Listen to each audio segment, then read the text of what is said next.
Hello everyone, Will Terrell here.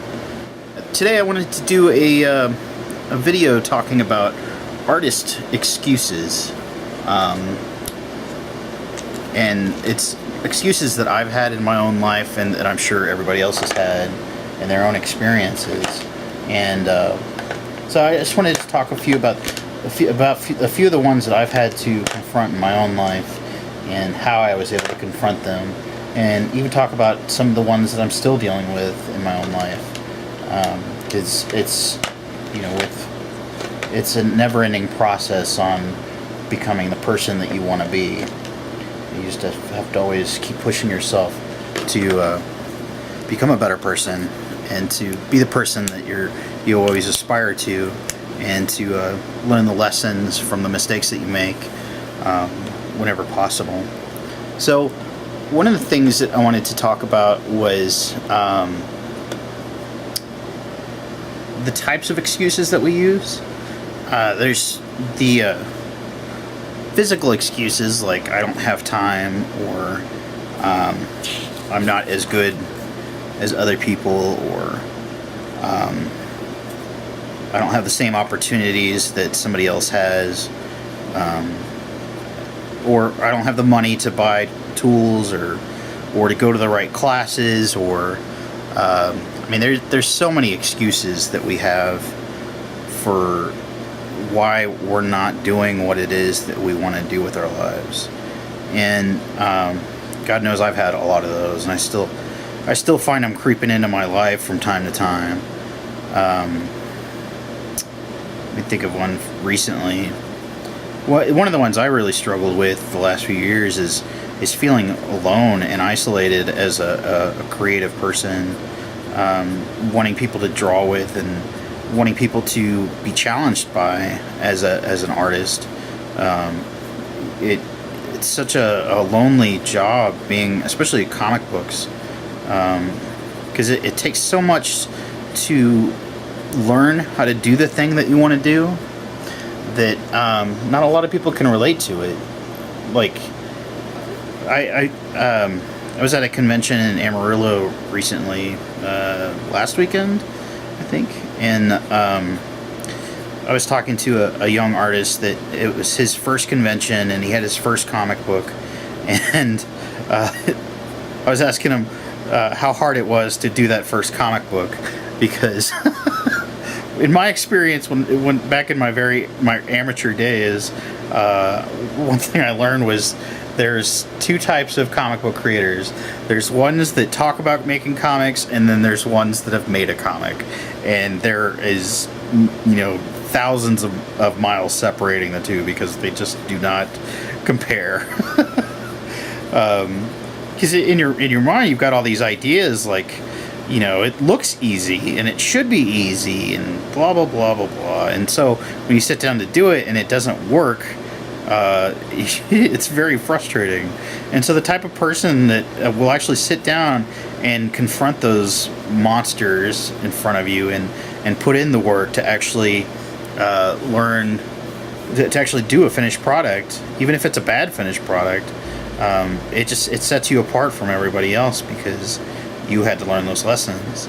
And the more that you do that and put yourself out there, the better that you'll get.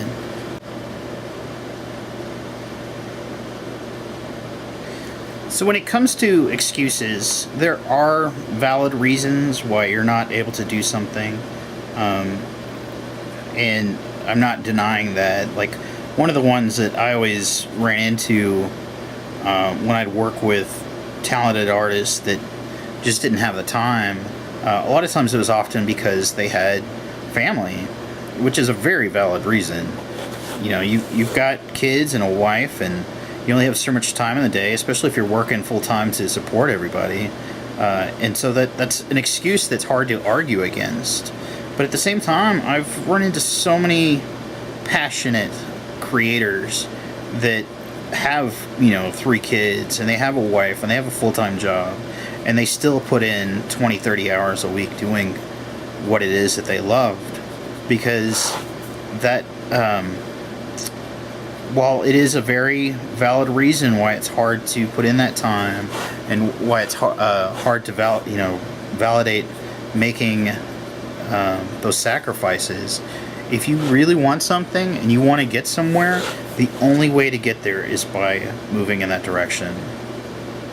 Because it takes the same amount of time. You know, it's going to take you, like to do a graphic novel, it's going to take you a whole year or more. Or to get a job as an animator, it's going to take you, you know, dozens of storyboards that are not necessarily successful to learn the lessons that you need to get hired by a studio. You know, it's going to take you that much time anyways, and if you're just putting it off, you're going to have to learn those lessons when you finally get around to doing it. So they're valid excuses, but they are excuses, and it's like that with everything. You know, if you don't have the money to go to school, or if you're putting off going, you know, learning what you need to or putting in the time to do what you want to do, that's fine. But forgive yourself of not having that time, because what I run into a lot is people that are just, they beat themselves up because they're not able to do what it is that they want, and they spend so much time thinking about it that they never actually, they're not even enjoying the things that they do have in life. But this video, I want to talk about how do you overcome those excuses. Like, how do you become the person that you want to be? And to do that, you need to write down this goal. You need to write down this one thing. No excuses, no matter what. And I remember doing that when I think I was 19. And I made the mistake of thinking that applied to everybody. But it doesn't. It only applies to you, and it only applies to you if you definitely make that commitment to yourself that you are not going to live by excuses. But yeah, write down on your wall or on your board or wherever you are, no excuses. And anytime you hear yourself saying something like, I don't have the time for this, or there's better artists out there. But if you do find yourself still procrastinating, which will happen, I guarantee it, make sure you just acknowledge it and let it go. Don't dwell on what you're not doing. Don't dwell on what's not working. Don't dwell on your fears, because in life, what you focus on is going to expand. And if you're always focusing on what's not working, you're going to get the same results, and you're going to get more opportunities to be miserable. But if you focus on what is working, the one thing that you did do right today, then that thing is going to get better and better. And I think that's the problem that we all run into, is we get bogged down and it's got to be right the first time. It's if I've got to be doing everything right today. If I'm not doing everything right today, then it means that I don't have what it takes, and that's complete and total bull. Because we all, even the most productive people, have bad days. It's just that they're more productive because they know what to do with a bad day.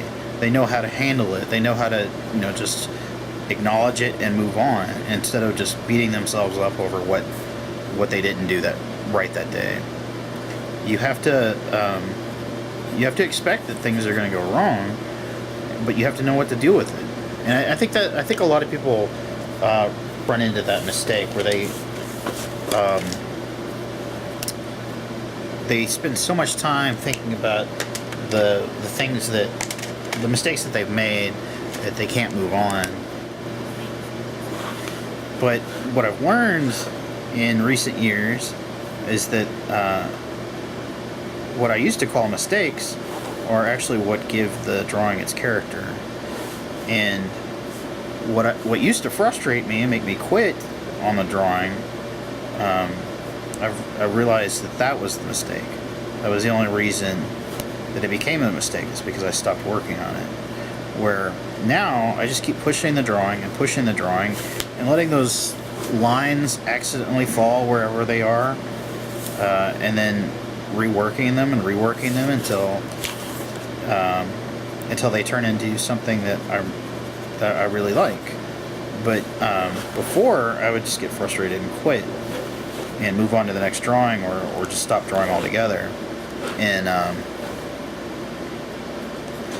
but now I've learned to just embrace and be patient with what it is I'm doing, and build up tones over a long period, however this has been.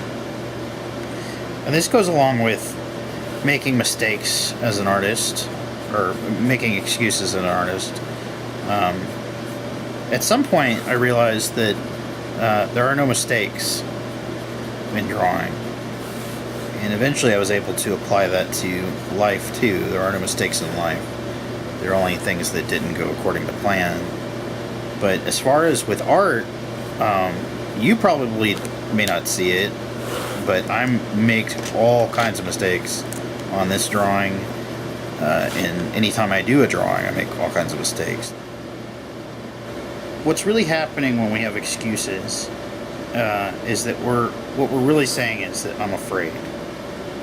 Now this is, like I said, there's valid excuses. I don't have the ability to draw. Like I'm sick, or I just have, I have to work 12 jobs or whatever. There are valid reasons, but for most of us, there is no excuse. So when we say something, when we say an excuse, what we're really saying is I'm afraid. And fear is perfectly normal. Fear is part of the creative process. And it's something that if you're not afraid, you should really be worried, because it means that you're not really the decision that you're making, there's no risk involved, which is usually leads to a place that you'll end up being miserable. At least that's what it was. It's been in my experience. If you're not afraid of if it's the safe way to go, you're always going to end up miserable down the road. Or I always ended up miserable. Either it's taking a job because it pays better, even though it's not something you really wanted to do. Down the road, I just ended up miserable. Whether it's getting involved with somebody that, like in a relationship that just because it's comfortable or available, but that person's not good for you. Whether it's personal relationships or in business, getting involved with them because it's the easier way to do it, that always ends up far worse. It's a cancer on your life. So the easy way isn't always the best way. And if it is easy, then you need to be more worried about that than the thing that you're actually afraid of. So when you hear yourself say, I can't, or I won't, or I can't do it because of this, ask yourself, what am I really afraid of? And focus on that. What can I do to confront that fear? Am I afraid to leave comfort? Am I afraid to lose security? Is that the only reason? And make yourself aware of it. Like, it's okay to go down that road, but at least be aware of it. So I'm going back over it with a little bit of colored pencil to pop his nose out a little bit more. I like using colored pencil over the Prismo markers because it gives a nice texture to the drawing.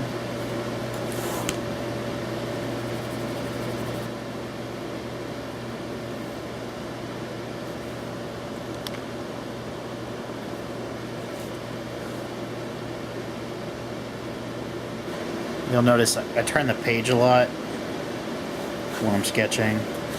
I find that every artist only has one good pen stroke, and to get to that stroke you have to turn the page in order to draw it comfortably. That way you're not fighting against your own natural instincts.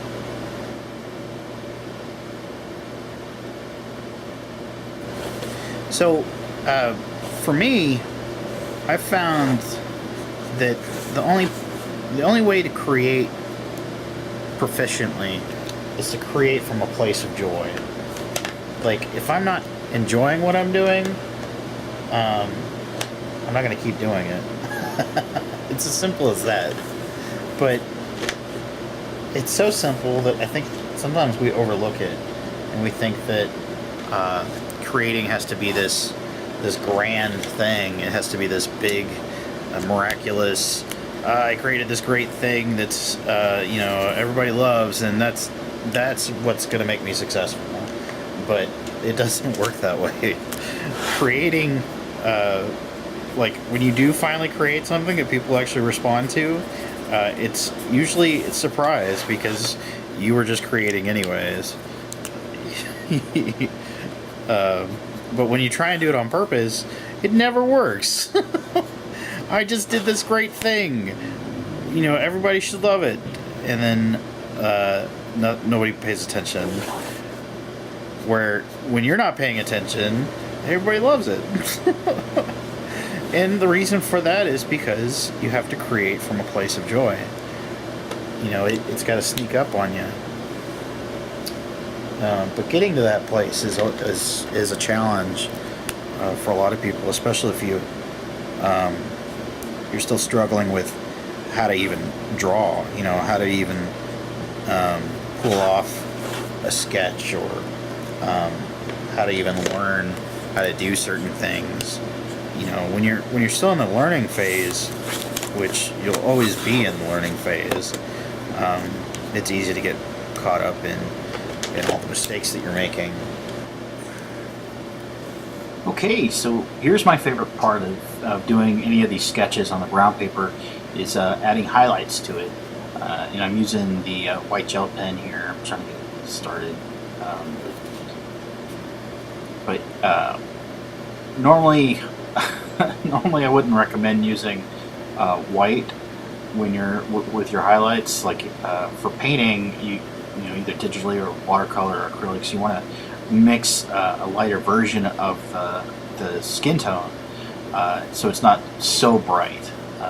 But white gel pen is pretty handy. I can keep it in my case, and if I don't go too overboard with it, then it can be nice and subtle.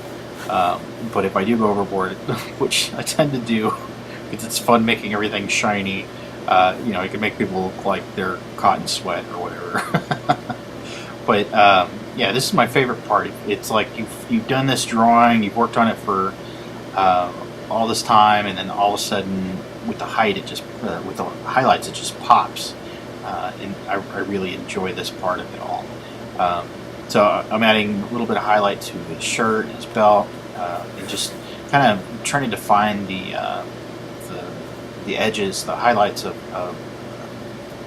the highest point on his skin, and where just the edges of the form are catching the light from above. And yeah, I really like this part. I'm sorry this video is so long. I've had to cut a lot of stuff out. I hope it still makes sense. And I feel like I'm rambling totally through this entire thing. But I'm really glad that if you've made it this far, I hope you've gotten something out of it, either from just watching me draw or from some of the information I provided in the video. I know when I was first starting out, and even now, I'm still looking for people to share their experiences to help me through obstacles that I'm going through now, and I always try and pass on what I've learned in my career. And with anything, I'm not an expert. I'm not the end all be all, the answer for everything by any means at all. This is just the way I've figured things out, and I'm still figuring things out. And God knows I'll keep figuring things out until the day I die, and I'll keep sharing what I learned as I go.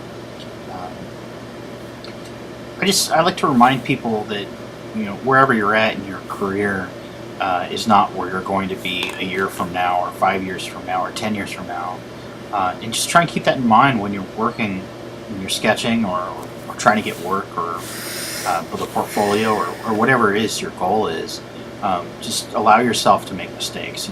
Forgive yourself that you're not where you want to be yet, and keep moving forward, because every day that you do something, you're moving towards that goal, and you're becoming a little bit more that person that you want to be someday. And it's so much easier to work when you actually enjoy it, when you actually enjoy being in your own mind, and doing your own drawings instead of beating yourself up. I mean, there's plenty of people out there to be critics, and you don't need the one in your head, the person in your head that you have to listen to 24 hours a day to be the one that beats you up more than anybody else. You have to do your best to be your biggest fan, and have fun, and not think so much. So just keep in mind that you are now becoming the person that you want to be, the artist that you want to be. And be patient with yourself, and enjoy it, and share that with others.